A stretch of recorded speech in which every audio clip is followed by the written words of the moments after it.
എല്ലാ വിദ്യാർത്ഥികൾക്കും പുതിയൊരു വീഡിയോയിലേക്ക് സ്വാഗതം. +1 അലോട്ട്മെൻറ്റിൻ്റെ അവസാനഘട്ട അലോട്ട്മെൻറ്റ് എന്ന് പറയുന്നത് ട്രാൻസ്ഫർ അലോട്ട്മെൻറ്റാണ്. അതും സ്പോട്ട് അഡ്മിഷന് ശേഷമാണോ മുമ്പിലാണോ നടക്കുക എന്ന് നമുക്ക് ഡേറ്റ് ഒന്നും കൃത്യമായ രീതിയിൽ ലഭിച്ചിട്ടില്ല. പക്ഷേ വിദ്യാർത്ഥികൾ ട്രാൻസ്ഫർ അലോട്ട്മെൻറ്റിനെ കുറിച്ച് നിരവധിയായ കാര്യങ്ങളാണ് നമ്മളോട് ചോദിച്ചു കൊണ്ടിരിക്കുന്നത്. പേഴ്സണലായിട്ടും അല്ലാതെയും ഒക്കെ ചോദിച്ചു കൊണ്ടിരിക്കുന്നുണ്ട്. അതുകൊണ്ട് തന്നെയാണ് ഞാൻ ഇതിനെക്കുറിച്ച് ഇപ്പോൾ വീഡിയോ ചെയ്യുന്നത്. ആർക്കൊക്കെ അപേക്ഷിക്കാമെന്നും ഇങ്ങനെ ട്രാൻസ്ഫർ അലോട്ട്മെൻറ്റ് സംബന്ധിച്ച് വിദ്യാർത്ഥികളുടെ മുഴുവൻ സംശയങ്ങൾക്കുമുള്ള മറുപടിയാണ് ഈ ഒരു വീഡിയോയിൽ കൂടെ നിങ്ങളുമായി പങ്കുവെക്കാനുള്ളത്. വിശദമായ വാർത്തയിലേക്ക് പോകാം. ആദ്യമായിട്ട് കാണുന്ന വിദ്യാർത്ഥികളുണ്ടെങ്കിൽ തീർച്ചയായും മറക്കാണ്ട് ഇപ്പോൾ തന്നെ ചാനൽ സബ്സ്ക്രൈബ് ചെയ്ത് കൂടെ പറയാൻ പ്രത്യേകം ശ്രദ്ധിക്കുക. സബ്സ്ക്രൈബ് ചെയ്യുന്നതിനൊപ്പം നോട്ടിഫിക്കേഷൻ ബെല്ലുകളിലെ ഓൾ ഓപ്ഷൻ എനേബിൾ ചെയ്യാനും വീഡിയോ യൂസ്ഫുള്ളായി തോന്നുകയാണെങ്കിൽ മാക്സിമം ലൈക്ക് ചെയ്യാനും സുഹൃത്തുക്കളിലേക്ക് ഷെയർ എത്തിക്കാനോട് പ്രത്യേകം ശ്രദ്ധിക്കുക. അപ്പോൾ നമുക്ക് നേരെ വീഡിയോയിലേക്ക് പോകാം. വീഡിയോയിലേക്ക് പോകുന്നതിന് മുമ്പ് നമ്മുടെ ചാനലിൽ വീഡിയോ കാണുന്ന 100 വിദ്യാർത്ഥികൾ വീഡിയോ കാണുമ്പോൾ 10 പേർ പോലും ചാനൽ സബ്സ്ക്രൈബ് ചെയ്തില്ല. പ്രിയ വിദ്യാർത്ഥികളെ അങ്ങനെ ആവരുത്. തീർച്ചയായും സബ്സ്ക്രൈബ് ചെയ്യുക. നോട്ടിഫിക്കേഷൻ ബെല്ലുകളിലെ ഓൾ ഓപ്ഷൻ എനേബിൾ ചെയ്യുക. വീഡിയോ യൂസ്ഫുള്ളായി തോന്നുകയാണെങ്കിൽ മാക്സിമം ലൈക്ക് ചെയ്യുക, സുഹൃത്തുക്കളിലേക്ക് ഷെയർ എത്തിക്കുക. അപ്പോൾ നമുക്ക് നേരെ വീഡിയോയിലേക്ക് പോകാം. +1 അലോട്ട്മെൻറ്റിൻ്റെ അവസാനഘട്ട അലോട്ട്മെൻറ്റാണ് ട്രാൻസ്ഫർ അലോട്ട്മെൻറ്റ് എന്ന് വിദ്യാർത്ഥികൾ ഓർത്തിരിക്കുക. പല വിദ്യാർത്ഥികളും ആശ്രയിച്ചിരിക്കുന്ന ഒരു അലോട്ട്മെൻറ്റ് എന്ന് പറയുന്ന ട്രാൻസ്ഫർ അലോട്ട്മെൻറ്റാണ്. കാരണം തങ്ങൾക്ക് ഇഷ്ടമില്ലാത്ത സ്കൂളും ഇഷ്ടമില്ലാത്ത കോഴ്സും ലഭിച്ച് ട്രാൻസ്ഫർ അലോട്ട്മെൻറ്റിൽ തങ്ങളുടെ ഓപ്ഷൻ മാറുമെന്നുള്ളൊരു വിശ്വാസത്തിൽ പല വിദ്യാർത്ഥികളും എന്ത് ചെയ്യാണ്, തങ്ങൾക്ക് ഇഷ്ടമില്ലാത്ത സ്കൂളും ഇഷ്ടമില്ലാത്ത കോഴ്സും ലഭിച്ചെങ്കിൽ പോലും പെർമനൻ്റ് അഡ്മിഷൻ എടുത്ത് ജോയിൻ ചെയ്യാൻ പോകുന്ന ഒരു സാഹചര്യമാണ് നമുക്ക് കാണാൻ സാധിക്കുക. അതിന് കാരണമെന്ന് പറയുന്നത്, ഇന്നലെ രാത്രി 3rd അലോട്ട്മെൻറ്റ് ലിസ്റ്റ് പ്രസിദ്ധീകരിച്ചു. അപ്പോൾ നിങ്ങൾക്ക് ഇഷ്ടമുള്ള ഓപ്ഷൻ ആയിക്കോട്ടെ, ഇഷ്ടമില്ലാത്ത ഓപ്ഷൻ ആയിക്കോട്ടെ, അതായത് ഇഷ്ടമുള്ള സ്കൂളോ ഇഷ്ടമില്ലാത്ത സ്കൂളോ, ഇഷ്ടമുള്ള കോഴ്സോ ഇഷ്ടമില്ലാത്ത കോഴ്സോ നിങ്ങൾക്ക് ലഭിച്ചെങ്കിൽ പോലും നിങ്ങൾ എന്ത് ചെയ്തിരിക്കണം, നിർബന്ധമായും അവിടെ സ്ഥിരപ്രവേശനം നേടിയിരിക്കണം. കാരണം ഇനി നിങ്ങൾക്ക് വെയിറ്റ് ചെയ്യാൻ തുടർന്നൊരു അലോട്ട്മെൻറ്റ് ഇല്ല. മുഖ്യഘട്ടത്തിലെ അവസാന അലോട്ട്മെൻറ്റാണ് ഇന്നലെ രാത്രിയോടെ പ്രസിദ്ധീകരിച്ചത്. ഇനി സപ്ലിമെൻ്ററി അലോട്ട്മെൻറ്റാണ്. സപ്ലിമെൻ്ററി അലോട്ട്മെൻറ്റിന് വേണ്ടി നിങ്ങൾക്ക് അപേക്ഷിക്കാൻ സാധിക്കില്ല. കാരണം സപ്ലിമെൻ്ററി അലോട്ട്മെൻറ്റിന് വേണ്ടി ആർക്കൊക്കെ അപേക്ഷിക്കാൻ സാധിക്കുക എന്ന് പറഞ്ഞൊരു വീഡിയോ ചെയ്തിട്ടുണ്ട്. അതായത് മുഖ്യഘട്ടത്തിൽ അലോട്ട്മെൻറ്റിനായി അപേക്ഷ നൽകിയിട്ടും അപേക്ഷ ലഭിക്കാത്തവർക്കും, പിന്നെ ഇതുവരെ അപേക്ഷിക്കാൻ സാധിക്കാതെ പോയവർക്കും, ഫൈനൽ കൺഫർമേഷൻ നൽകാതെ പോയവർക്കും, അപേക്ഷയിൽ തെറ്റു വന്നവർക്കൊക്കെ പുതിയ അപേക്ഷ സമർപ്പിക്കാം. അങ്ങനെ അല്ലാതെ അലോട്ട്മെൻറ്റ് കിട്ടിയ വിദ്യാർത്ഥികൾക്ക് ഇനി സ്കൂൾ മാറ്റത്തിന് ഒറ്റ ഒരു അവസരമേ ഉള്ളൂ. അതെന്താണ്? ട്രാൻസ്ഫർ അലോട്ട്മെൻറ്റാണ്. ഈ ട്രാൻസ്ഫർ അലോട്ട്മെൻറ്റിനെ കുറിച്ച് ചെറിയൊരു ഇൻട്രൊഡക്ഷൻ ഞാൻ പറഞ്ഞു കഴിഞ്ഞാൽ നിങ്ങൾക്കത് വിഷമമാകുമെന്ന് എനിക്കറിയാം. ഞാൻ ട്രാൻസ്ഫർ അലോട്ട്മെൻറ്റിൻ്റെ ഈ കേരളത്തിൻ്റെ പൊതുവിദ്യാഭ്യാസ വകുപ്പ് +1 അലോട്ട്മെൻറ്റിന് വേണ്ടി നടത്തുന്ന ട്രാൻസ്ഫർ അലോട്ട്മെൻറ്റിൻ്റെ യഥാർത്ഥ അവസ്ഥ എന്ന് പറഞ്ഞു കഴിഞ്ഞാൽ അത് നിങ്ങൾക്ക് വിഷമമാകുന്നൊരു കാര്യമാണ്. കാരണം എന്ന് പറയുന്നത് എന്താണ്, ഈ ട്രാൻസ്ഫർ അലോട്ട്മെൻറ്റ് അവസ്ഥ എന്ന് പറയുന്നത് സപ്ലിമെൻ്ററി അലോട്ട്മെൻറ്റിന് ശേഷമായിരിക്കും. സപ്ലിമെൻ്ററി അലോട്ട്മെൻറ്റിന് ശേഷം പോലും പല സ്കൂളുകളിലും വേക്കൻസി ഫില്ലായിട്ടുണ്ടാകും. പല സ്കൂളുകൾക്കും വേക്കൻസി കാണിയല്ല. അങ്ങനത്തെ ഒരു അവസ്ഥ വരും. അന്നേരം നിങ്ങൾ ഈ ട്രാൻസ്ഫർ അലോട്ട്മെൻറ്റിന് വേണ്ടി അപേക്ഷിക്കുമ്പോൾ യഥാർത്ഥത്തിൽ ഇവിടെ സംഭവിക്കുന്നത്, ഈ കേരളത്തിൽ സംഭവിക്കുന്ന ഒരു കാര്യമെന്ന് പറയുന്നത്, 10 വിദ്യാർത്ഥികൾ ട്രാൻസ്ഫർ അലോട്ട്മെൻറ്റിന് വേണ്ടി അപേക്ഷ നൽകുമ്പോൾ വെറും 2 or 3 വിദ്യാർത്ഥികൾക്ക് മാത്രമേ, മാക്സിമം പോയാൽ 3 കിട്ടിയല്ല, 2 വിദ്യാർത്ഥികൾക്ക് മാത്രമേ, ഒരു 10 പേര് അപേക്ഷിച്ചാൽ 2 പേർക്ക് മാത്രമേ ട്രാൻസ്ഫർ അലോട്ട്മെൻറ്റ് ചേഞ്ച് ആവുകയുള്ളൂ. അത് ചേഞ്ചായാൽ ഭാഗ്യമെന്ന് കൂട്ടിയാൽ മതി. അത് ട്രാൻസ്ഫർ അലോട്ട്മെൻറ്റ് ചേഞ്ച് ആയിക്കഴിഞ്ഞാൽ അത് നിങ്ങളുടെ ഭാഗ്യമാണെന്ന് നിങ്ങൾ ഓർക്കേണ്ടതാണ്. അപ്പോൾ ട്രാൻസ്ഫർ അലോട്ട്മെൻറ്റിനെ കുറിച്ച് എനിക്ക് നിങ്ങളോട് പറയാനുള്ളത്, ട്രാൻസ്ഫർ ഒരിക്കലും നിങ്ങൾ പ്രതീക്ഷിച്ചിരിക്കണം. ഞാൻ +1 അലോട്ട്മെൻറ്റിൻ്റെ ആദ്യ വീഡിയോ ചെയ്തു, പ്രോസ്പെക്ടസ് വന്ന ആ ടൈമിൽ വീഡിയോ ചെയ്യുമ്പോൾ ഞാൻ വിദ്യാർത്ഥികളിലേക്ക് ഇടയിലേക്ക് എത്തിച്ച ഒരു കാര്യമാണ് എന്ത്, ഈ +1 അലോട്ട്മെൻറ്റിനായി നിങ്ങൾ അപേക്ഷ നൽകുമ്പോൾ എന്ത് ചെയ്യണം, നിങ്ങൾക്ക് ഇഷ്ടമുള്ള സ്കൂളും ഇഷ്ടമുള്ള കോഴ്സും തന്നെ കൊടുക്കണം. അല്ലാതെ എനിക്ക് എവിടെ വേണമെങ്കിലും എനിക്ക് കിട്ടിയാൽ കുഴപ്പമില്ലെന്ന് പറഞ്ഞ് വലിച്ചു വാരി കൊടുക്കരുത്.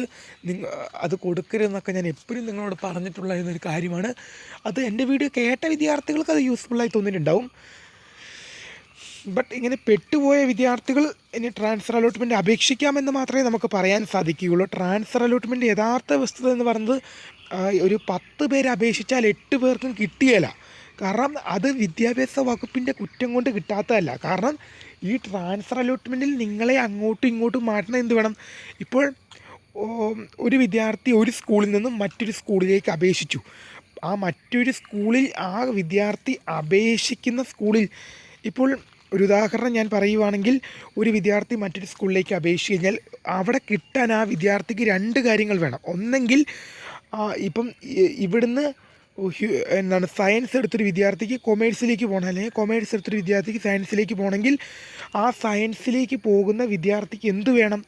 ഒന്നെങ്കിൽ ആ സയൻസിൽ വേക്കൻസി വേണം, അല്ലെങ്കിൽ അവിടുന്ന് സയൻസ് കോഴ്സിൽ നിന്നും ആ സ്കൂളിൽ സയൻസ് കോഴ്സ് പഠിക്കുന്ന മറ്റൊരു വിദ്യാർത്ഥി എന്ത് ചെയ്യണം? വേറെ എങ്ങോട്ടെങ്കിലും ട്രാൻസ്ഫർ ആവണം, അല്ലെങ്കിൽ മറ്റൊരു കോഴ്സിലേക്ക് ട്രാൻസ്ഫർ ആവണം. മനസ്സിലായിട്ടുണ്ടാകില്ലെന്ന് എനിക്കറിയാം. അതായത് ഇപ്പോൾ ഒരു സ്കൂളിൽ ഒരു വിദ്യാർത്ഥി എന്ത് ചെയ്യാണ്? ഒരു സ്കൂളിൽ നിന്ന് മറ്റൊരു സ്കൂളിലേക്ക് എന്താണ്? സയൻസിലേക്ക് അപേക്ഷിക്കുകയാണ് ട്രാൻസ്ഫറിന് വേണ്ടി. അപ്പോൾ ഒന്നെങ്കിൽ അവിടെ എന്ത് ചെയ്യണം? ആ സയൻസിലേക്ക് അപേക്ഷിച്ച സ്കൂളിൽ ആ വിദ്യാർത്ഥിക്ക് പ്രവേശിക്കാൻ വേക്കൻസി വേണം. അല്ലെങ്കിൽ എന്ത് ചെയ്യണം? ആ സ്കൂളിൽ നിന്നും, ഇപ്പോൾ ഞാൻ പറഞ്ഞല്ലോ, ഇവിടുന്ന് ഒരു വിദ്യാർത്ഥി ട്രാൻസ്ഫറിന് മറ്റൊരു സ്കൂളിലെ സയൻസിലേക്ക് അപേക്ഷിച്ചു വെച്ചിട്ടുണ്ട്. ആ അപേക്ഷിക്കുന്ന സ്കൂളിൽ വേക്കൻസി ഇല്ല എന്ന് വിചാരിച്ചോ, അവിടുന്ന് മറ്റേതെങ്കിലും ഒരു വിദ്യാർത്ഥി വേറൊരു സ്കൂളിലേക്ക് അല്ലെങ്കിൽ വേറൊരു കോഴ്സിലേക്ക് പോവുകയാണെങ്കിൽ ആ വേക്കൻസിയിലേക്ക് ചിലപ്പോൾ നിങ്ങളെ കയറും. അതും ഉറപ്പൊന്നും പറയാൻ പറ്റില്ല. കാരണം ഒരു വേക്കൻസി പോലും ഇല്ലാത്ത സ്കൂളുകളിൽ അപ്പോൾ നിങ്ങൾ ചോദിക്കുന്നത് ഇത് വേണം, അവിടുന്ന് ആ വിദ്യാർത്ഥി പോവുമല്ലേ, ഞാൻ അങ്ങോട്ട് അപേക്ഷിച്ചില്ലേ, പിന്നെ എനിക്കെന്താ കിട്ടാത്തത്? ചിലപ്പോൾ ഇപ്പോൾ ആ മറ്റൊരു സ്കൂളിൽ സയൻസ് വിദ്യാർത്ഥി, ഒറ്റ ഒരു സയൻസ് വിദ്യാർത്ഥിയാണ് വേറെ സ്കൂളിലേക്ക് ട്രാൻസ്ഫറിന് പോകാൻ ഇരിക്കുന്നത്. പക്ഷെ ഒരു കാര്യമുണ്ട്, ഞാൻ ആദ്യം പറഞ്ഞില്ല, ഇവിടുന്ന് ഒരു വിദ്യാർത്ഥി അങ്ങോട്ട് സയൻസിനായി അപേക്ഷിച്ചു, അവിടുന്ന് ഒരു വിദ്യാർത്ഥി പോകാനിരിക്കുവാണെന്ന്. അപ്പോൾ അപ്പം നിങ്ങൾ ചോദിക്കും, അവിടുന്ന് ആ വിദ്യാർത്ഥി പോകുന്ന സീറ്റ് എനിക്ക് തന്നുകൂടെയെന്ന്. അന്നേരം നിങ്ങളൊരു കാര്യം ഓർക്കേണ്ടതാണ്, നിങ്ങൾ മാത്രമല്ല അപേക്ഷകൾ വരുന്നത്. ഇത് അലോട്ട്മെൻറ്റ് പ്രോസസ്സ് എന്ന് പറഞ്ഞാൽ ആർക്ക് വേണമെങ്കിലും അപേക്ഷിക്കാം. ആർക്ക് വേണമെങ്കിലും, എത്ര ഒരു വേക്കൻസി ഉള്ളെങ്കിലും ഒരു വേക്കൻസിയിലേക്ക് എന്ത് ചെയ്യാം? 1000, 2000 അല്ലെങ്കിൽ ഇഷ്ടം പോലെ അപേക്ഷകൾ വരാം. അപേക്ഷയുടെ ഇതാണ്, അപേക്ഷ ആർക്ക് വേണമെങ്കിലും സമർപ്പിക്കാം. അതിന് പ്രത്യേകിച്ച് ഇപ്പോൾ സ്കൂളുകളിൻ്റെ ഹെൽപ്പ് ഡെസ്കുകളിലൂടെ അപേക്ഷിക്കുന്ന വിദ്യാർത്ഥികൾക്ക് പേയ്മെൻറ്റിൻ്റെ പോലും ആവശ്യമില്ല. പ്രോസസ്സിങ് ഫ്രീ ആണ്. ആർക്ക് വേണമെങ്കിലും ട്രാൻസ്ഫറിന് അപേക്ഷിക്കാം. അപ്പോൾ ചിലപ്പം ഒരു വേക്കൻസി ഉള്ളെങ്കിലും അങ്ങോട്ട് അപേക്ഷിക്കാൻ എന്തുണ്ടാവും? പല വിദ്യാർത്ഥികളും അവിടെ അപേക്ഷിക്കാൻ കാണും. അത് ഒറ്റ വേക്കൻസിയെ കാണുള്ളൂ. പക്ഷേ എന്തു ചെയ്യും? അപേക്ഷിക്കുന്ന വിദ്യാർത്ഥികൾ ചിലപ്പോൾ 5, 10 കാണും. ഒരാൾക്കല്ലേ കൊടുക്കാൻ പറ്റൂ, ഒറ്റ വേക്കൻസിയല്ലേ ഉള്ളൂ. അപ്പോൾ എന്തു ചെയ്യും? അതിലേറ്റവും അർഹതപ്പെട്ട, അതിലേറ്റവും കൂടുതൽ അവിടെ കിട്ടാൻ യോഗ്യതയുള്ളൊരു വിദ്യാർത്ഥി എന്തു ചെയ്യും? എടുത്ത് അവിടെ അഡ്മിഷൻ കൊടുക്കും. ഇതാണ് ട്രാൻസ്ഫർ അലോട്ട്മെൻറ്റിൻ്റെ വസ്തുത എന്ന് പറയുന്നത്. ഒരു 10 പേര് അപേക്ഷിച്ചാൽ 8 പേർക്കും ട്രാൻസ്ഫർ കിട്ടില്ല, 2 പേർക്കേ കിട്ടുകയുള്ളൂ. കാരണം ട്രാൻസ്ഫർ അലോട്ട്മെൻറ്റിൻ്റെ അവസ്ഥ എന്ന് പറയുന്നത് പൊതുവേ അങ്ങനെയാണ്. ഇനി ആർക്കൊക്കെ അപേക്ഷിക്കാമെന്ന് നോക്കാം. ട്രാൻസ്ഫർ അലോട്ട്മെൻറ്റിൽ ചില ഘട്ടങ്ങളിൽ 2 ട്രാൻസ്ഫർ അലോട്ട്മെൻറ്റ് വരെ നടത്തിയിട്ടുണ്ട്. അത് ഒരു ട്രാൻസ്ഫർ അലോട്ട്മെൻറ്റിൽ എന്താ പറ്റില്ല. ഞാനിപ്പം 2 വർഷം മുമ്പാണ് +1 പ്രവേശിച്ചു. ഇപ്പം ഞാൻ +2 കഴിഞ്ഞു, ഡിഗ്രിക്ക് പോകാനിരിക്കുകയാണ്. അപ്പം ഞാൻ ആ +1 കയറിയ സമയത്ത് സപ്ലിമെൻ്ററി അലോട്ട്മെൻറ്റിന് മുമ്പായിട്ട് ഒരു ട്രാൻസ്ഫർ അലോട്ട്മെൻറ്റ് വിളിച്ചു. ആ ട്രാൻസ്ഫർ അലോട്ട്മെൻറ്റിൽ എന്ത് ചെയ്യാൻ പറ്റില്ല? ഒന്നാമത്തെ ഓപ്ഷൻ അലോട്ട്മെൻറ്റായി ലഭിച്ച വിദ്യാർത്ഥികൾക്ക് അപേക്ഷിക്കാൻ പറ്റില്ല. ഒന്നാമത്തെ ഓപ്ഷൻ അലോട്ട്മെൻറ്റായി ലഭിച്ച വിദ്യാർത്ഥികൾക്ക് ആ ട്രാൻസ്ഫറിന് അപേക്ഷിക്കാൻ പറ്റില്ല. പക്ഷേ എന്ത് ചെയ്യാം? സപ്ലിമെൻ്ററി അലോട്ട്മെൻറ്റിന് ശേഷം വരുന്ന ട്രാൻസ്ഫർ അലോട്ട്മെൻറ്റിന് എന്ത് ചെയ്യാം? എല്ലാവർക്കും അപേക്ഷിക്കാൻ തരും. ഒന്നാമത്തെ ഓപ്ഷൻ ലഭിച്ചവർക്കും അപേക്ഷിക്കാം. പക്ഷേ കഴിഞ്ഞ വർഷവും 2 ട്രാൻസ്ഫർ വിളിച്ചു എന്ന് എനിക്ക് ഓർമ്മയില്ല. ഈ വർഷം ട്രാൻസ്ഫറിൻ്റെ കാര്യം എങ്ങനെയാകുമെന്നും അറിയത്തില്ല. ട്രാൻസ്ഫർ എല്ലാ വർഷവും തന്നെ മിക്കവാറും ട്രാൻസ്ഫർ നടത്തുന്നത് എപ്പോഴാണ്? എല്ലാ അലോട്ട്മെൻറ്റുകൾക്ക് സപ്ലിമെൻ്ററി അലോട്ട്മെൻറ്റുകൾക്ക് ശേഷമാണ്. കാരണം പൊതുവിദ്യാഭ്യാസ വകുപ്പ് ലക്ഷ്യമിടുന്നത് ഒറ്റ കാര്യമാണ്, നിങ്ങൾക്കിപ്പോൾ ഒരു സീറ്റ് കിട്ടി, പക്ഷേ ഇന്നലെ രാത്രി 3rd അലോട്ട്മെൻറ്റ് ലിസ്റ്റ് പുറത്തു വന്നപ്പോഴും ഇനി സപ്ലിമെൻ്ററി ഘട്ടം വരാനിരിക്കുന്നതാണ്. പക്ഷേ തേർഡ് അലോട്ട്മെൻറ്റ് ലിസ്റ്റ് പുറത്തു വന്നപ്പോഴും ഇതുവരെയും സീറ്റ് ലഭിക്കാത്ത വിദ്യാർത്ഥികളുണ്ട്. മുഖ്യഘട്ടത്തിലെ അപേക്ഷിച്ചു. First allotment, second allotment, third allotment എവിടെയും സീറ്റ് ലഭിച്ചില്ല. ഇപ്പോൾ ഈ തേർഡ് അലോട്ട്മെൻറ്റിന് ശേഷം എന്തു ചെയ്യും? ക്ലാസ്സുകൾ ആരംഭിക്കും. അന്നേരം എന്തു ചെയ്യും? സപ്ലിമെൻ്ററി അലോട്ട്മെൻ്റ് എന്ന് പറഞ്ഞാൽ എന്താണ്? ഈ ക്ലാസ്സിൻ്റെ ടൈമിൽ നടക്കുന്ന അലോട്ട്മെൻറ്റാണ്. അതുകൊണ്ട് എന്തുമില്ല, ആ വിദ്യാർത്ഥികൾക്ക് ഇപ്പോൾ ക്ലാസ്സിൽ കയറാൻ പറ്റില്ല. കാരണം സപ്ലിമെൻ്ററി അലോട്ട്മെൻറ്റിൽ കിട്ടാൻ പോകുന്ന വിദ്യാർത്ഥികൾക്ക് അലോട്ട്മെൻറ്റ് കിട്ടിയ ശേഷം അവിടെ അഡ്മിഷൻ എടുത്ത ശേഷം മാത്രമേ സ്കൂളിൽ വന്ന് ജോയിൻ ചെയ്യാൻ പറ്റുകയുള്ളൂ.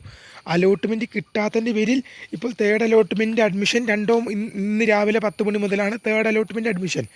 അതൊരു 2-3 ദിവസം കൊണ്ട് അവസാനിപ്പിച്ച് മിക്കവാറും എന്ത് ചെയ്യും? തേർഡ് അലോട്ട്മെൻറ്റ് കഴിഞ്ഞതുകൊണ്ട് വേഗം ആരംഭിക്കും ക്ലാസ്സുകൾ. കാരണം തേർഡ് അലോട്ട്മെൻറ്റ് കഴിഞ്ഞാണ് എല്ലാ വർഷവും ക്ലാസ്സുകൾ ആരംഭിക്കുന്നത്. സപ്ലിമെൻ്ററി അലോട്ട്മെൻറ്റ് ക്ലാസ്സിൻ്റെ ഇടയ്ക്കാണ് നടക്കുന്നത്. അപ്പോൾ നിങ്ങളൊരു കാര്യം ഓർക്കേണ്ടത് എന്താണ്? സപ്ലിമെൻ്ററി അലോട്ട്മെൻറ്റിൽ അപേക്ഷിച്ച വിദ്യാർത്ഥികൾക്ക് എന്താണ്? സീറ്റ് കിട്ടാത്തവരാണ്. ഇതുവരെ അപേക്ഷിക്കാൻ പറ്റാതെ പോയ വിദ്യാർത്ഥികളുണ്ട്.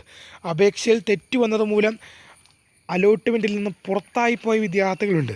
ഫൈനൽ കൺഫർമേഷൻ നൽകാത്തത് മൂലം അപേക്ഷയിൽ യാതൊരു തെറ്റും കാണിയല്ല, എല്ലാ വിവരങ്ങളും കറക്റ്റായിരിക്കും. പക്ഷേ എന്ത് ചെയ്തില്ല? ഫൈനൽ കൺഫർമേഷൻ നൽകിയില്ല, എന്നാലും പുറത്താകുന്നതായിരിക്കും.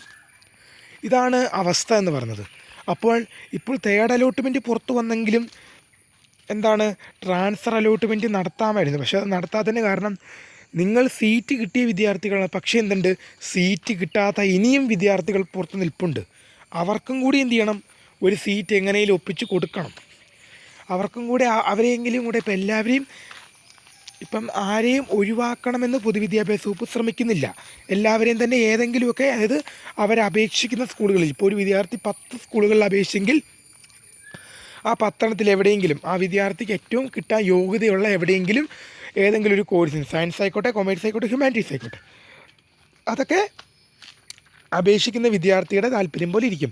അങ്ങോട്ട് അവിടെ ഒരു പ്രവേശനം കൊടുക്കുക. അപ്പം കിട്ടാത്ത വിദ്യാർത്ഥി ഇപ്പോൾ ട്രാൻസ്ഫർ അലോട്ട്മെൻറ്റ് സപ്ലിമെൻ്ററി അലോട്ട്മെൻറ്റിന് ശേഷം നടത്തുന്നതിനുള്ള കാര്യമെന്ന് പറയുന്നത്, ഈ സപ്ലിമെൻ്ററി അലോട്ട്മെൻറ്റിലും അലോട്ട്മെൻറ്റ് ലഭിക്കുന്ന വിദ്യാർത്ഥികളെയും കൂടി ട്രാൻസ്ഫർ അലോട്ട്മെൻറ്റിൽ ഉൾപ്പെടുത്താനുള്ള ഒരു ശ്രമത്തിലൂടെയാണ്. അപ്പോൾ ട്രാൻസ്ഫർ അലോട്ട്മെൻറ്റ് എന്ത് ചെയ്യാം? ഏത് വിദ്യാർത്ഥിക്കും അപേക്ഷിക്കാം, എല്ലാവർക്കും അപേക്ഷിക്കാം. +1 ഏകജാലക പ്രവേശനത്തിലൂടെ അലോട്ട്മെൻറ്റ് ലഭിച്ച മുഴുവൻ വിദ്യാർത്ഥികൾക്കും ട്രാൻസ്ഫറിൽ അപേക്ഷിക്കാമെന്നാണ് വസ്തുത. അപ്പോൾ വിദ്യാർത്ഥികളുടെ മുഴുവൻ സംശയങ്ങൾക്കുള്ള മറുപടിയാണെന്ന് വിശ്വസിക്കുന്നു. ട്രാൻസ്ഫർ അലോട്ട്മെൻറ്റ് യഥാർത്ഥ വസ്തുത നമ്മൾ പറഞ്ഞു. എന്താണ് ശരിക്കും ട്രാൻസ്ഫർ അലോട്ട്മെൻറ്റ് അവസ്ഥ കേരളത്തിൽ നടക്കാൻ പോകുന്നതെന്നൊക്കെ. എല്ലാ വർഷവും ഇത് നടക്കാൻ പോകുന്ന ട്രാൻസ്ഫർ അലോട്ട്മെൻറ്റിനെ കുറ്റം പറഞ്ഞുകൊണ്ട് ചെയ്ത വീഡിയോ അല്ല. 10 പേര് അപേക്ഷിച്ചാൽ 2 പേർക്കേ കിട്ടുള്ളൂ, 8 പേർക്കും കിട്ടിയാലെന്ന് പറഞ്ഞത്. ഇത് ചുമ്മാ പറഞ്ഞല്ല, നമ്മളെല്ലാ വർഷവും തന്നെ കാണുന്നൊരു കാര്യമാണ്. എല്ലാ വർഷവും കേരളത്തിൽ ഇതൊക്കെ തന്നെയാണ് നടക്കുന്നതും. എല്ലാ വർഷവും ട്രാൻസ്ഫർ അലോട്ട്മെൻറ്റ് ലാസ്റ്റ് വിളിക്കും, 10 പേരെ അപേക്ഷിച്ചാൽ 8 പേർക്കും കിട്ടിയല്ല. ഇത് നമ്മൾ എന്താണ് നേരെ കണ്ണുകൊണ്ട് കാണുന്ന കാര്യമാണ്, കണ്ണുകൊണ്ട് തന്നെ കാണുന്ന കാര്യമാണ്. നിങ്ങൾക്കത് നോക്കിയാൽ തന്നെ മനസ്സിലാക്കാൻ സാധിക്കുന്നതാണ്. കണ്ണുകൊണ്ട് നമുക്ക് കാണാൻ സാധിക്കുന്നതാണ്. അപ്പോൾ കണ്ണുകൊണ്ട് കാണാൻ സാധിക്കുന്ന കാര്യം എങ്ങനെ വിശ്വസിക്കാതിരിക്കാൻ പറ്റുക? ട്രാൻസ്ഫർ അലോട്ട്മെൻറ്റ് 10 പേരെ അപേക്ഷിക്കും, 8 പേര് കിട്ടും. കാരണം എൻ്റെ വീഡിയോയുടെ അടിയിൽ തന്നെ, എൻ്റെ വീഡിയോയുടെ അടിയിലും മാത്രമല്ല പല വീഡിയോസിൻ്റെ അടിയിലെ കമൻറ്റ് ബോക്സ് ഞാൻ എടുത്ത് നോക്കുമ്പോഴും ട്രാൻസ്ഫർ അപേക്ഷിച്ചു, കിട്ടിയില്ല എന്ന് പറഞ്ഞ് കമൻസിൻ്റെ കൂട്ടമല്ലേ. എൻ്റെ വീഡിയോയുടെ അടിയിലായിക്കോട്ടെ, മറ്റ് വീഡിയോയുടെ അടിയിലൊക്കെ ഞാൻ എടുത്ത് നോക്കാറുണ്ട്, കമൻറ്റ് കയറി നോക്കാറുണ്ട്. ട്രാൻസ്ഫർ അലോട്ട്മെൻറ്റിനെ കുറിച്ച് വീഡിയോ ചെയ്യുന്ന മറ്റ് വീഡിയോകളുടെ ഒക്കെ കമൻറ്റ് ബോക്സ് ഞാൻ വായിക്കാറുണ്ട്. എല്ലാം കിട്ടിയില്ല എന്നുള്ള കമൻറ്റ് കാണുന്നുണ്ട്. കാരണം എന്താണ്? വേക്കൻസിയിലെ ട്രാൻസ്ഫർ അലോട്ട്മെൻറ്റ് കിട്ടാൻ. അപ്പോൾ നിങ്ങളുടെ മുഴുവൻ സംശയങ്ങൾക്കുള്ള മറുപടി എന്ന് വിശ്വസിക്കുന്നു. വീഡിയോ ഇഷ്ടപ്പെട്ടാൽ ലൈക്ക് ചെയ്യുക, ഷെയർ ചെയ്യുക, സബ്സ്ക്രൈബ് ചെയ്യുക. My name is Kariya, the founder of Skaria Photek, the career guide, and thanks for watching. Bye.